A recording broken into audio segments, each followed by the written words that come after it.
How to close the company? Section 248 of Companies Act 2013 that gives power to the ROC to remove or strike up the company name. What are the grounds? We'll go to subsection 1. If ROC has a reasonable cause to believe that if the company has failed to commence its business within 1 year of incorporation, that is one ground. Another ground, not carrying on any business or operations for immediately 2 preceding financial year and has not applied for dormant company status. Another ground, the subscribers to the memorandum have not paid their subscription money and declaration under section 10A has not filed within 180 days from the incorporation. Another ground, the company is not carrying on any business or operations as revealed after a physical verification under subsection 9 of section 12. So these are the grounds to remove, strike off the name. Can a company itself apply its name to be removed? Yes, company on its own can go voluntarily under section 248 subsection 2. After extinguishing all its liabilities, a company may pass a special resolution or consent or 75% of the members by paid up share capital. File an application in the prescribed manner, that is STK-2 form, to the ROC to remove its name from the register based on any grounds in subsection 1. Does section 248 apply to all companies for this removal process? No. If you see subsection 3, this excludes companies registered under section 8 companies, that is non-profit. Non-profit companies cannot go under section 248 process. So what is the procedure when the ROC initiate action under subsection 1? How the procedure goes for removal? First, ROC shall send a notice to the company, not only company, to all its directors also. His intention to remove the name of the company, requesting them to send any representations with supportive documents within 30 days from the date of notice. So what happens after the notice period expires if no cause is shown by the company? Company is not responded to the notice, then what will happen? Then subsection 5, the ROC may, unless cause to contrary shown, strike off the company from the register and publish the notice in the official gazette, and on publication the company stands dissolved. So what are the safeguards are there before striking off? Then go to subsection 6. It requires ROC to satisfy himself that sufficient provisions has been made for all the realization of all amounts due to the company and for payment or discharge of its liabilities. If necessary, ROC may obtain an undertaking from the management, but even after the order, the company's assets shall remain available for the liabilities, if any. So to that extent, then ROC may take an undertaking. Then what happens to the liabilities of the directors, members after striking up? This is interesting question, because go to subsection 7. The liability of every director or manager, officer in default, and member in the dissolved company continues and may be enforced as if the company had not been dissolved. See, this liability is continuing even after striking off the company. Liability of every director, manager, officer in default, and member in the dissolved company continues. Liability continues if any liabilities are there and may be enforced as if the company had not been dissolved. So to avoid liabilities, you cannot strike off even voluntarily, or even after striking off also, if any liabilities are there, it will be enforced. Does striking off prevent winding up by the tribunal, because winding up is different, strike off is different. So the answer is no, because subsection 8 provides that nothing in this section affects the power of NCLT, National Company Law Tribunal, for winding up a company whose name has been strike off, because winding up under IBC, winding up is a different procedure. Are there any rules, guidelines under which removal application are governed? Yes, the company's removal of name of companies from the Registrar of Companies Rules 2016, and there are subsequent amendments prescribe the detailed procedure, e-forms, what is the fee, what are the exclusions, what about the notice available in the in these rules. What are some key amendments or updates? If you see Amendment Rule 2019, it talks about e-forms, STK-2.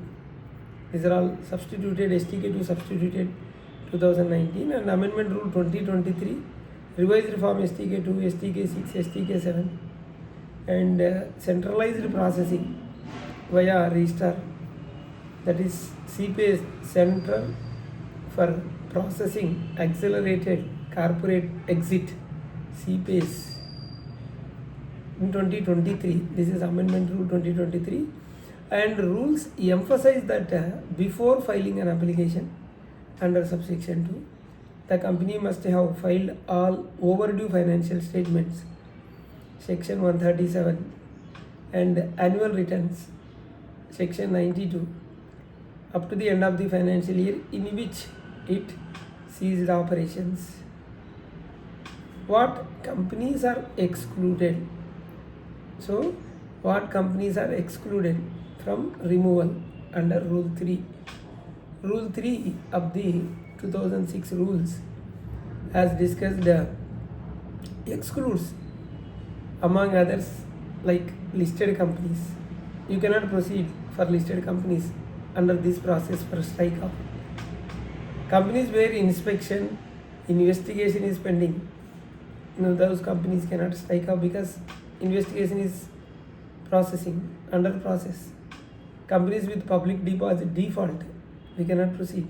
Companies where prosecution is pending, companies registered under section 8, so these companies cannot proceed under this route.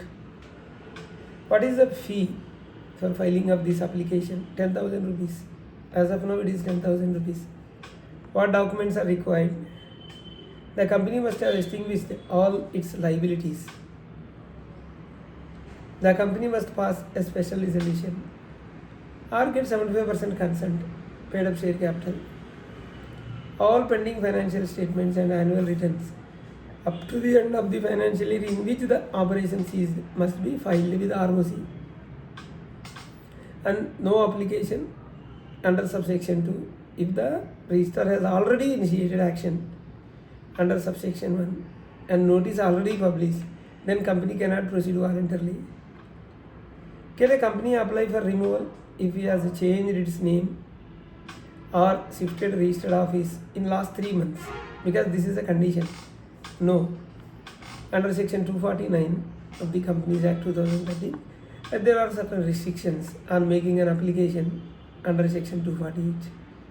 Certain events in the preceding 3 months like name change or registered office shift from one state to another state. So application to tribunal for compromise arrangement etc. render the company ineligible to apply under subsection 2. So voluntary strike off you cannot proceed because these 3 months, if anything is these type of events are there, company cannot proceed under section 248.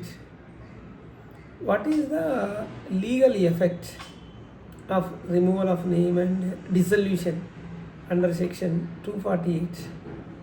What is the legal effect of removal of this company name under section 248? Once the company name is strike off and published in the official gazette, the company stands dissolved. The legal status is company stands dissolved. It ceases to exist as a legal entity. However, liabilities of the directors members continue. That is what we discussed. Can the company whose names have been struck out be restored? Yes, there is a procedure. Though not under section 248 itself, it is mentioned in 252, a revival of the company. Restoration of stock of companies is possible. Under the other provisions, that is 242, the strike of status does not preclude this restoration. Are companies under special acts covered? Yes, but if the company is regulated under a special act, then while making an application under subsection 2, approval of the regulatory body constituted under the special acts must also be obtained. Consent has to be taken. What happens if the company fails to commence its business within 1 year of incorporation? Just incorporated, no business for 1 year. This is one of the ground under subsection 1A. The registrar may believe that yes, the company has failed to commence its business, and then he initiate removal proceedings. That is the power of the registrar. What happens if the company has not carried on any business for 2 immediately preceding financial years? Then again, registrar power under subsection 1C. If the company is not carrying on any business or operations for 2 immediately preceding financial year, and this company has not even applied for dormant status, then ROC will initiate for removal of the name. Dormant company status referred in 248, what it is? For your understanding, these are the grounds referred to the company that has not carried on any business operations for 2 immediately preceding financial year and has not applied for dormant status under section 455. Then the companies which apply for dormant status may avoid removal under this ground. It is mentioned, it is referred dormant status because once, suppose the company does not carry on any business for 2 years, so ROC will strike off. So why this dormant status mentioned here is in section 248. If company applied for dormant status, yes, I have no business, company applied for dormant status, company must have registered this company for carrying on any future project or holding any assets, to hold the assets or any intellectual properties. Then because it is a future project, this company is incorporated. Instead of strike off, then they can apply for dormant status. If the company applied for dormant status, then ROC will not strike off, even though there is no business for 2 years. What is the objective? Actually, this 248. The objective is to clean up the register of the companies, to remove the defunct companies or inert companies, to maintain accuracy. So this is the main purpose. Is strike off under section 248 is the same as winding up? That is different. Strike off under section 248 is a separate. It is a simplified route to dissolve a company, voluntary or ROC-initiated. It is not identical to formal winding up proceedings under this act or under IBC. That is different. Winding up process is different. What is the role of public notice in the strike off? We just talked about the public notice.